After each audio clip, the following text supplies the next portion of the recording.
One Christmas, I gave a gift to our small group leaders.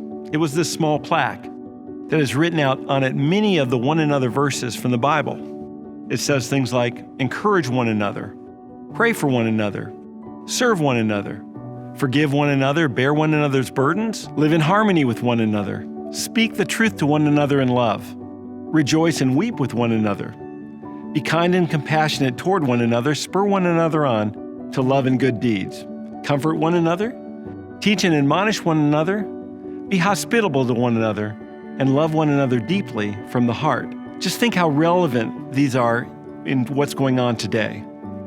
The reason that I gave this to our small group leaders was because it's a beautiful reminder of what biblical community is all about.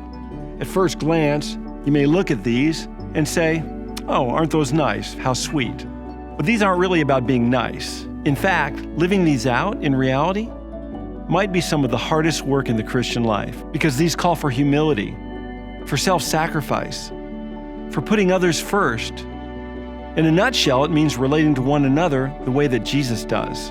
It means treating others through the filters of truth and grace.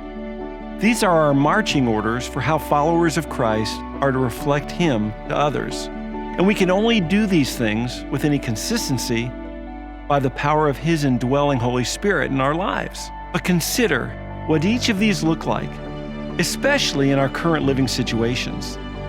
Think about ways that, as an individual, as a couple, or even as a family, you can be intentional about living these out.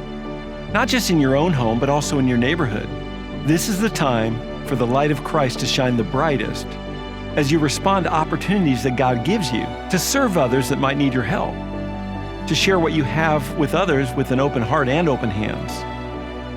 Involve others that may want to follow suit in your own acts of kindness as you've spurred them on to love and good deeds. Take the time in your home and with your neighbors to have conversations that really matter with honesty and humility, and listen with compassion. Ask people how you can pray for them, even if they've seemed spiritually disinterested in the past. You see, with a little intentionality, you'll be living out all of these things right in your own neighborhood.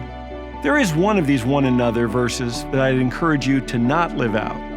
It's 2 Corinthians 13:12, where it says, we are to greet one another with a holy kiss. You might want to ignore that one, at least for the time being. As for the rest of these, go for it. This could be our church's finest hour.